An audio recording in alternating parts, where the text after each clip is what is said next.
നമസ്കാരം. കുറച്ച് നാളുകളായി നമ്മൾ ക്ലാസ്സുകൾ പോസ്റ്റ് ചെയ്തിട്ട് ചില തിരക്കുകൾ കാരണമാണ് ഇപ്പോൾ നമ്മൾ വീണ്ടും ക്ലാസ്സുകൾ ആരംഭിക്കുകയാണ്. എല്ലാ ഞായറാഴ്ചയും നമ്മൾ ഓരോ ലെസൺ വെച്ച് ഈ ചാനലിൽ പോസ്റ്റ് ചെയ്യുന്നത്. ഇപ്പോൾ കഴിഞ്ഞ പ്രാവശ്യം നമ്മൾ വയലിൻ്റെ വളരെ പ്രാഥമികമായിട്ടുള്ള കുറച്ച് കാര്യങ്ങളൊക്കെ പറഞ്ഞു. അപ്പോൾ ഇന്ന് നമുക്ക് കഴിഞ്ഞ വീഡിയോയിൽ നമ്മളൊരു സുഹൃത്ത് ചോദിച്ചിരുന്നു വയലിൻ്റെ ബോ പിടിക്കുന്നതിൽ കുറച്ച് ബുദ്ധിമുട്ട് അനുഭവപ്പെടുന്നുണ്ടെന്ന്. അപ്പം അതൊന്ന് ക്ലാരിഫൈ ചെയ്തിട്ട് നമുക്ക് അടുത്ത പാഠത്തിലേക്ക് പോകാം.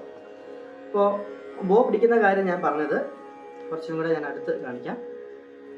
ബോയിൽ നമ്മൾ ഒരിക്കലും ഇങ്ങനെ പിടിക്കുകയോ ഇങ്ങനെയൊക്കെ പിടിക്കുന്നത് ശരിയല്ല. അപ്പോൾ അതൊരു വൃത്തിയോടുകൂടി പിടിക്കുക. അതുപോലെ തന്നെ ബോ പ്രഷർ ഒരുപാട് വരാത്ത രീതിയിൽ പിടിക്കുക എന്നുള്ളതാണ്. നമ്മുടെ ശരീരത്തിൻ്റെ മുഴുവൻ ഭാരവും ബോയിൽ കൊടുക്കുന്ന ഒരു അവസ്ഥ ഒരിക്കലും ഉണ്ടാവരുത്. ശരിക്കും ബോയിൽ അപ്ലൈ ചെയ്യുന്ന പ്രഷർ എന്ന് പറഞ്ഞാൽ ബോയുടെ വെയിറ്റ് മാത്രമേ ആകാൻ പാടുള്ളൂ. അപ്പോൾ ബോ ഇങ്ങനൊരു നമ്മൾ ഒരുപാട് ടൈറ്റും ആക്കരുത്. അതായത് നടുഭാഗം എന്ന് പറയുന്നത് എപ്പോഴും ഇങ്ങനെ ഇരിക്കണം. അതായത് ഈ നടുഭാഗത്ത് വരുമ്പോഴത്തേക്കും ബോയുടെ ഈ സ്റ്റിക്കും ഈ ഒരു ഹെയറും നമ്മൾ ഏകദേശം ടച്ച് ചെയ്യുന്ന രീതിയിൽ വേണം നിൽക്കാൻ വേണ്ടിയിട്ട്. കാരണം മെയിൻ പോർഷൻസ് എല്ലാം നമ്മൾ എന്ത് കീർത്തനമായാലും രാഗം വായിച്ചാലും എല്ലാ മെയിൻ പോർഷൻസ് എപ്പോഴും വായിക്കുന്നത് സെൻട്രൽ പോർഷൻ കൊണ്ടാണ്. അപ്പോൾ സെൻട്രലാണ് ഏറ്റവും നല്ലൊരു ശബ്ദം നമുക്ക് പ്രൊഡ്യൂസ് ചെയ്യാൻ സാധിക്കുന്നത് സെൻട്രൽ പോർഷൻ കൊണ്ടാണ്. അപ്പോൾ ആ സെൻട്രൽ അങ്ങനെ ആയിരിക്കണം എന്നുണ്ട്. പിന്നെ എങ്ങനെ പിടിക്കണം? തള്ളവിരല് ചെറുതായിട്ട് അകത്തേക്ക് ഇട്ടിട്ട് ഒരുപാട് ഇങ്ങനെ ഇറക്കി പിടിക്കരുത്. അത്യാവശ്യം ഈ ഒരു ലെവലിൽ പിടിച്ചിട്ട് ഈ 3 വിരൽ ചേർത്തും നമ്മളിങ്ങനെ നിൽക്കും ഈ വശം. അപ്പോൾ 3 വിരൽ ചേർത്തും ഒരു വിരലകത്തി ഇങ്ങനെ പിടിക്കുക. അപ്പം അതൊന്ന് ശീലിച്ച് വരണം. കുറച്ച് കഴിയുമ്പോഴേ അതിനൊരു ഹോൾഡ് ഒരു ബാലൻസ് ആവത്തുള്ളൂ. ആദ്യം നമുക്കത് വളരെ എളുപ്പമായിട്ടൊന്നും തോന്നത്തില്ല. ചെറിയ ബുദ്ധിമുട്ടൊക്കെ ഫീൽ ചെയ്യാം. പക്ഷെ പിന്നീട് അത് യൂസ്ഡ് ആയി കഴിയുമ്പോൾ പിന്നെ നമുക്കത് ബുദ്ധിമുട്ടായിട്ട് തോന്നില്ല. ഓട്ടോമാറ്റിക്കലി നമ്മുടെ കൈ ഇങ്ങനെ വരുള്ളൂ. ഓക്കെ, പിടിക്കുന്ന കാണുമ്പോൾ ഒരു ബ്യൂട്ടി ഉണ്ടാവണം, അത് നിർബന്ധമാണ്. ഇനി നമുക്ക് വയലിന് ആദ്യമായിട്ട് പരിചയപ്പെടുന്നത് സായും പായും നോട്ട്സ് നമ്മൾ വായിച്ചു. ഇതിനെ പ്രകൃതി സ്വരങ്ങൾ എന്നാണ് പറയുന്നത്, സായും പായും. ഓക്കെ, ഇനി മറ്റ് സ്വരങ്ങൾ, സപ്തസ്വരങ്ങൾ വയലിനിൽ വായിക്കുന്ന രീതിയാണ് അടുത്തതായി നമുക്ക് നോക്കേണ്ടത്. സപ്തസ്വരങ്ങൾ പല രീതിയിൽ വായിക്കാമെങ്കിലും ശ്രദ്ധിക്കുക, ഏറ്റവും പ്രാഥമികമായിട്ട് ബേസിക് ആയിട്ട് നമ്മൾ പഠിക്കുന്നത് 2 സ്ട്രിങ്ങിലായിട്ട്, അതായത് ഫസ്റ്റ് സ്ട്രിങ്ങും സെക്കൻഡ് സ്ട്രിങ്ങും ഉപയോഗിച്ച് സരിഗമപദനിസ വായിക്കാനാണ്. അപ്പോൾ അത് ഞാനൊന്ന് വായിച്ച് കാണിച്ചു തരാം. നമ്മൾ ആദ്യം വായിക്കുന്ന രാഗം മായാമോളകളെയാണ്. അപ്പോൾ ആ രാഗത്തിൽ ഉള്ള സ്വരങ്ങൾ സരി ഗ മ പ ധ നി സ സ നി ധ പ മ ഗ രി സ. ഇതില് സ രി ഗ മ എന്ന നോട്ടുകൾ, സ രി ഗ മ 4 നോട്ട് വായിക്കുന്നത് സെക്കൻഡ് സ്ട്രിങ്ങിലാണ്. ഓക്കെ, ഇനി പ ധ നി സ വായിക്കുന്നത് ഫസ്റ്റ് സ്ട്രിങ്ങിലാണ്. ഈ ഒരു രാഗത്തിന്റെ പ്രത്യേകത 15ാം മേളകർത്ത രാഗമാണ്. മേളകർത്ത പദ്ധതി എന്നൊരു പദ്ധതിയുണ്ട്, അതിനെക്കുറിച്ച് ഞാൻ പിന്നീടൊക്കെ സംസാരിക്കാം. അപ്പോൾ ആ ഒരു ലിസ്റ്റിൽ 72 മേളകർത്ത പദ്ധതിയിൽ 15ാമത്തെയാണ് മായാമോളകവിള. അപ്പോൾ മായാമോളകവിളയുടെ ഒരു പ്രത്യേകത എന്ന് പറഞ്ഞാൽ അത് സിമെട്രിക് രാഗമാണ്.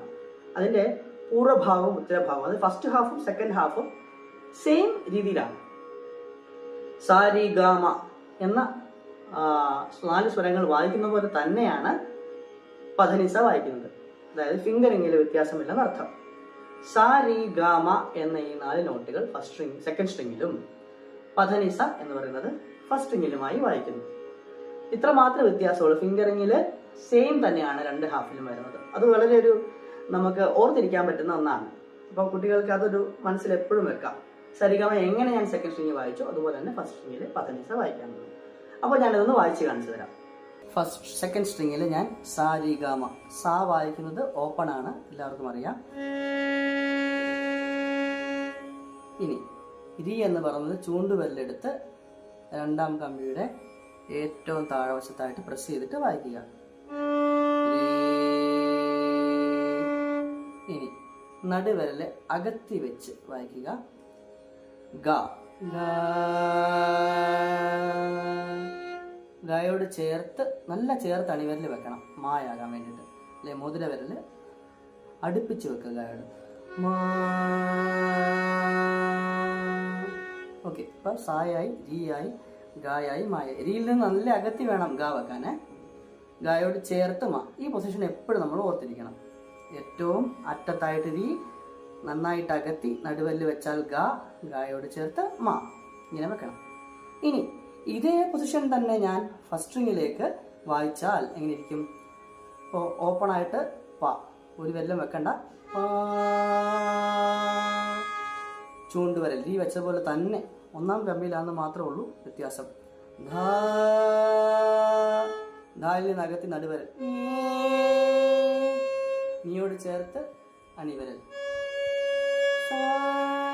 കണ്ടോ? ഇപ്പോൾ സാ രി ഗ മ സെയിം പോലെ തന്നെ ഫസ്റ്റ് സ്ട്രിങ്ങിൽ പാധ നീ സ.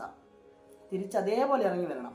ഫിംഗറിങ്ങിൽ ഒരു വ്യത്യാസവും ഇല്ലാതെ, ശകലം പോലും ഒരു ഞൊടിയുടെ പോലും വ്യത്യാസമില്ലാതെ നമ്മൾ തിരിച്ചു വരണം.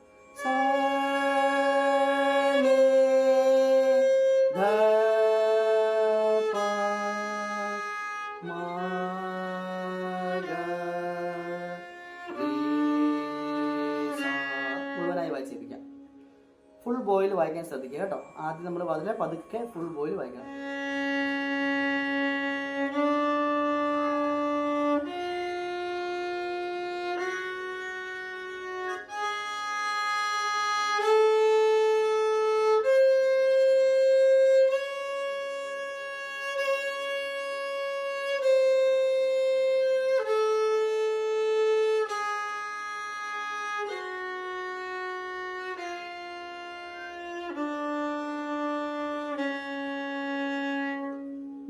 അടുത്ത സ്പീഡിലേക്ക് ട്രൈ ചെയ്യാവുന്നതാണ്.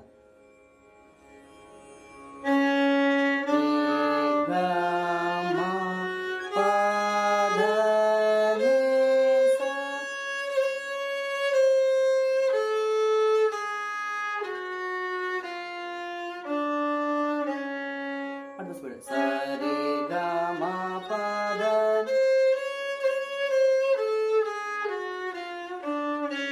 അടുത്ത സ്പീഡ്.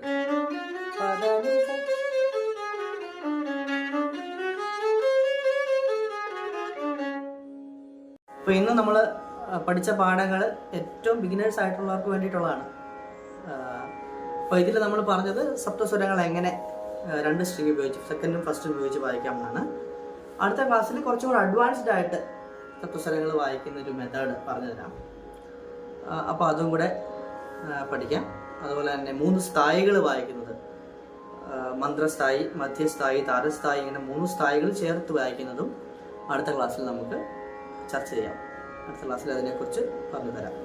അപ്പോൾ ഇന്നത്തെ ക്ലാസ് ഇവിടെ പൂർണ്ണമാകുന്നു. എല്ലാവരും അടുത്ത ആഴ്ചയും ഇതേ ദിവസം നമ്മുടെ യൂട്യൂബ് ചാനലിൽ കയറുക, വീഡിയോസ് കാണുക. അപ്പോൾ എല്ലാവരും മറക്കണ്ട, നമ്മുടെ വീഡിയോസ് എല്ലാം ലൈക്ക് ചെയ്യുക, സബ്സ്ക്രൈബ് ചെയ്യുക, ബെല്ലൈക്കൺ പ്രസ് ചെയ്യുക.